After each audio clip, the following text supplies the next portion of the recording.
A mystical wizard battling an evil dragon. A young hero riding atop a snow beast. This is the stuff of which fantasy films are made. But the magic used to create many of Hollywood's fantastic creatures is a painstaking, labor-intensive technique called stop-motion animation. The first great master of the craft was Willis OBrien, whose genius gave birth to a superstar named King Kong. O'Brien's protege, Ray Harryhausen, thrilled audiences with his mythological creatures, taking stop-motion animation to new heights. Inspired by the work of O'Brien and Harryhausen, a young animator named Phil Tippett has carried on the tradition, helping pioneer such technological advances as go motion. Today, we'll meet the masters of stop-motion animation and visit a world where movie magic is created one step at a time.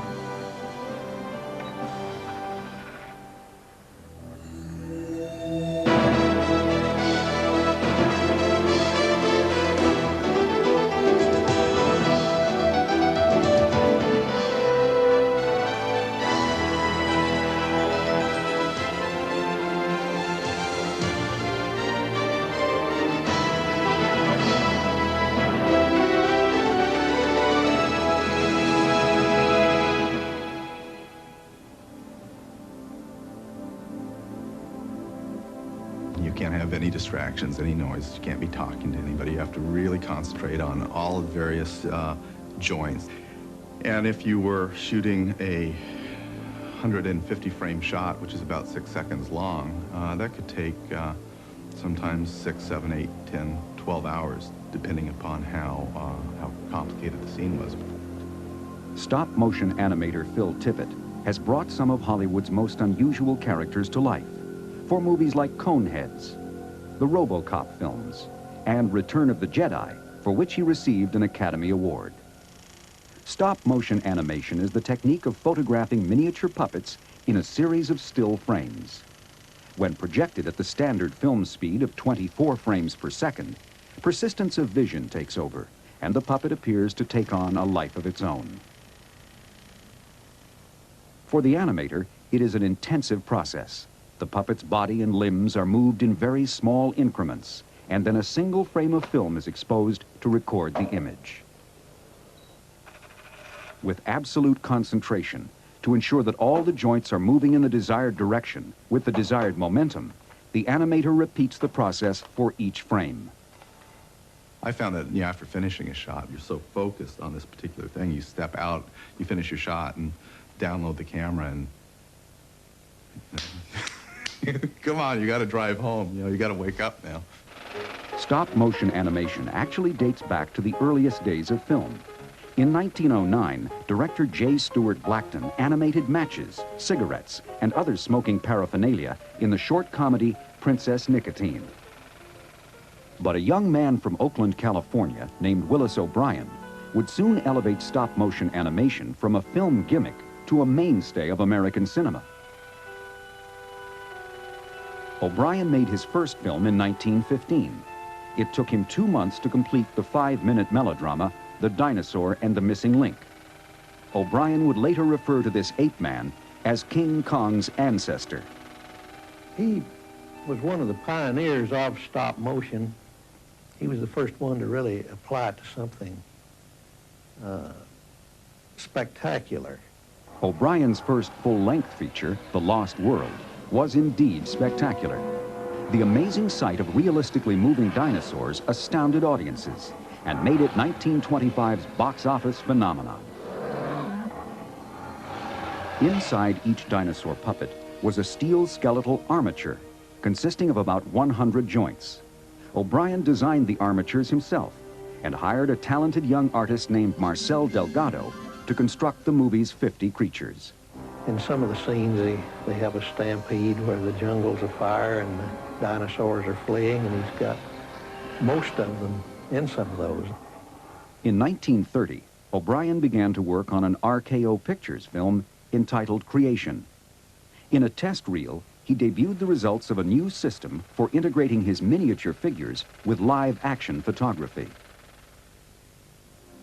This rear projection system allowed O'Brien to project previously shot live-action film one frame at a time and then rephotograph it off a screen incorporated into the miniature set. Additional background scenery could be painted on one or more panes of glass on the camera side of the screen and made to blend in with the rear projected image and foreground miniatures. With minor variations, O'Brien was to use this system for the rest of his career. In 1931, RKO abruptly pulled the plug on creation, but producer Marion C. Cooper, impressed by the test reel, hired O'Brien to supervise special effects on a movie about a giant ape, tentatively entitled The Eighth Wonder. At first, the idea was to make him sort of a half man and half ape. It came out very badly. A second, more simian version of the leading character was also rejected by Cooper. But the third try, completely devoid of human features, was approved. The creature and the movie also received a new name, King Kong.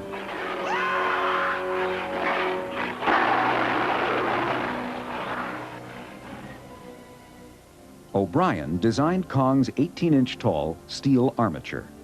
This is the original, over which Marcel Delgado used flexible rubber, cotton, liquid latex, and rabbit pelts to fashion the great ape. But more than anything else, it was O'Brien's precise and imaginative stop-motion animation that infused Kong with character. Willis OBrien had been a boxer, among other things. And Kong himself, his fighting is almost human at times. For instance, he goes after his opponent's head. You try to get him by the head and stop him from chewing you up. Kong does that. One of O'Brien's greatest strengths was his attention to detail. And you know, where Kong brings the girl into the cave, he's got bubbling water. He's got the wake and the head of the sea creature swimming around in this water. He's got steam rising off of this. You can't imagine the amount of work to go into that scene, and all of it for the sake of making it that much more convincing.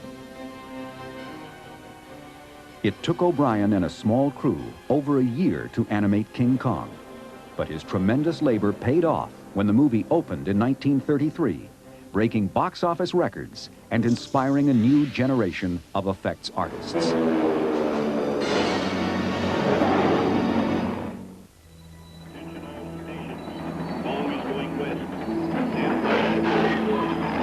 While King Kong inspired many future filmmakers, perhaps no one was more affected than 13-year-old Ray Harryhausen.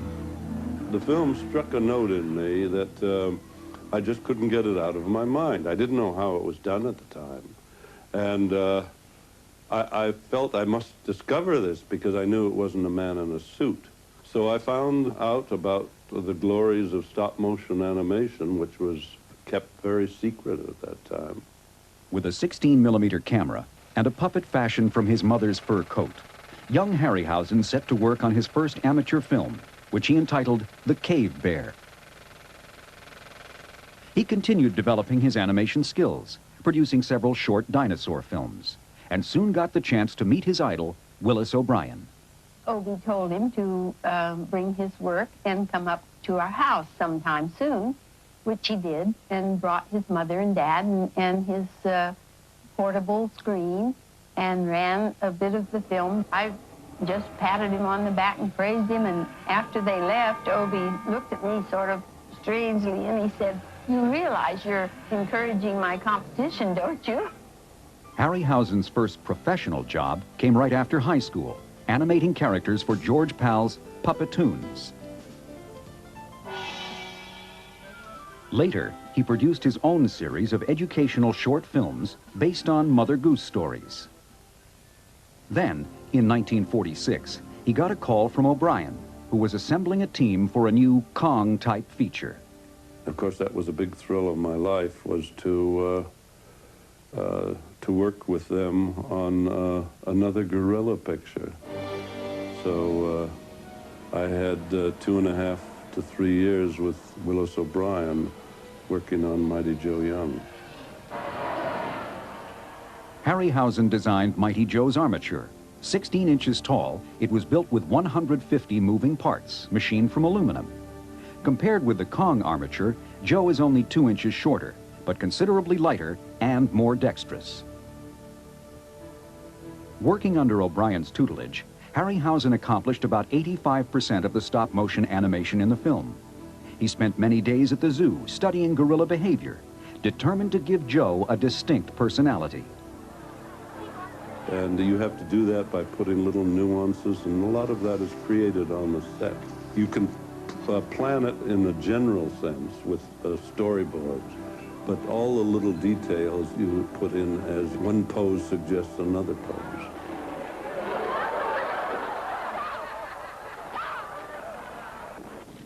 While never equaling King Kong in popularity, Mighty Joe Young is considered by many to be technically superior.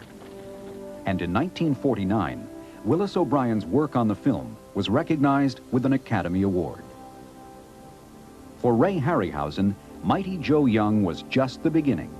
In a collaboration that spanned 4 decades, he and producer Charles Schneer brought ancient mythology to life. Jason and his band of Argonauts, the mightiest warriors the world of adventure has ever known, in search of the fabulous magic golden fleece. Harryhausen gave stop-motion animation a popular mystique when he coined the term dynamation. Audiences were enthralled with his incredible creatures, unaware of the almost superhuman effort that went into bringing them to life.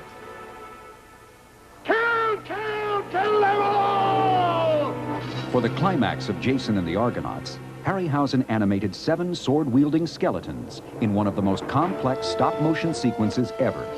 He was able to average only 13 frames a day, taking 4.5 months to complete this scene. One of Harryhausen's favorite characters is Medusa, who appears in Clash of the Titans. For each frame, he had to manipulate and keep track of the more than 200 joints in her head and body.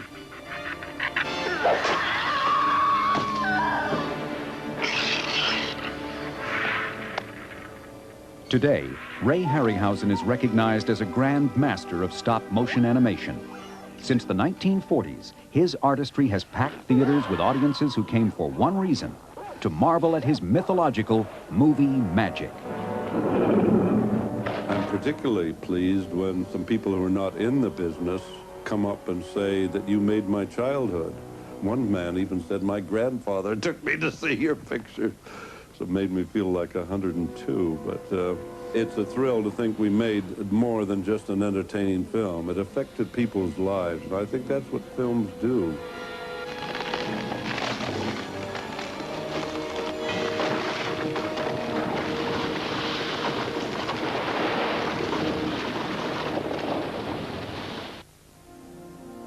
Right now, this character's got to walk into the scene and actually start eating these apples off the tree, and then exit the scene. The basic process of stop-motion animation is still practiced in much the same way as it was in the days of Willis OBrien and Ray Harryhausen. At Kyoto Brothers Productions in Burbank, Kim Blanchett is animating this Megatherium, a prehistoric sloth-like animal for a television commercial. This pointer is actually my reference point on how much I've moved the puppet. But while traditional stop-motion animation tools like the surface gauge are still used, today's animators have a distinct advantage over their predecessors. In recent years, they can utilize video cameras mounted alongside the film camera, which freeze and store the previously exposed frame. Okay, I got it.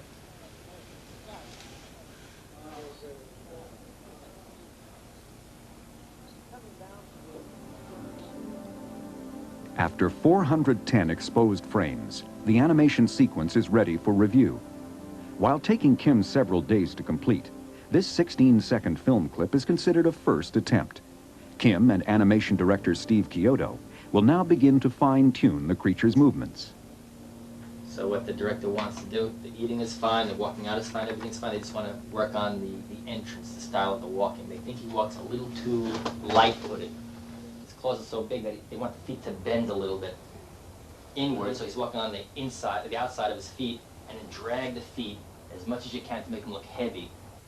After making sure he has the right moves with his own body, Blanchett is ready to animate the entire sequence again. Frame by frame, he infuses the Megatherium with the desired gait and personality.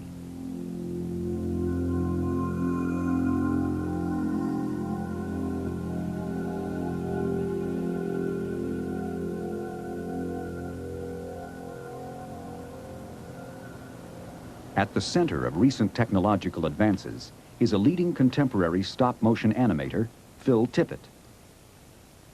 In his Berkeley, California studio, Tippett designs heroes and villains for some of Hollywood's most popular films. My main inspiration came in 1950, what was it, 3 or 4, I think, or 5, when King Kong came on television. And in 58, I saw Harryhausen's Seventh Voyage of Sinbad. I just fell in love with the surreality of the objects moving themselves. I had no idea what generated them, but it was just kind of a passionate fixation.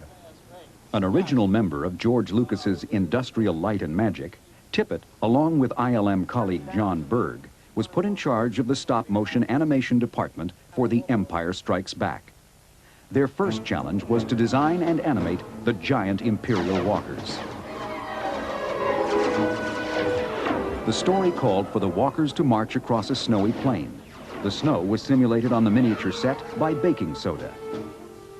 That could be a big problem, particularly if you had a cold and were sneezing, because it had a tendency to blow your set away, or if you made the wrong kind of move, or if you forgot what you were doing and put your elbow down, your elbow would disturb the set. We had made like little trap doors that we could crawl into the set and open up the trap doors that had perfect feathered edges on them. We'd get up and animate the puppets and close the trap doors back down. And they'd take a frame of film and open up the trap doors and animate the puppets. The imposing walkers were animated in extremely minute increments in order to give them a slow, lumbering gait. At the opposite end of the movement spectrum were the fleet-footed snow beasts called tauntauns. And we shot a great deal of reference footage of horses, looking at the characteristics. What I'll tend to do on any given character is begin to build up a book of notes that can be pretty extensive. And then once it comes down to initiating the performance or actually doing the animation, take that book and drop it in the trash and then just get on with the business of animating the thing. Because the tauntauns had to move quickly, the effects team wanted to replicate the motion blur seen in live-action photography of fast-moving objects. For example, in looking at footage of a dog running, the dog will appear blurred in each individual frame. With traditional stop-motion animation, the moving object maintains clearly defined edges in each frame of film. The absence of motion blur results in the slight strobing effect characteristic of stop-motion. For the tauntaun shots, the puppet was moved slightly along a motion control track with each opening of the camera shutter. This first use of motion blur involved only forward momentum, but Tippett's next project, Dragon Slayer, brought motion blur to all the creature's movements. While Tippett designed the dragon itself, engineer Stuart Ziff built a complex motion control system he called the Dragon Mover.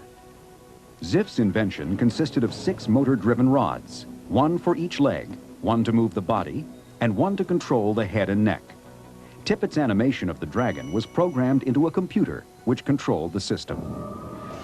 The process successfully added motion blur to all the creature's movements and gave rise to a new term, go motion. There was an additional benefit to having all the complex moves of an animation sequence stored in the computer. The development of this go motion process, and that began on Empire, really allowed us to start thinking about refining the performance. You wouldn't really bother ever shooting a final shot until you had the entire performance worked out. The result was the most horrifyingly believable dragon ever to strafe the screen.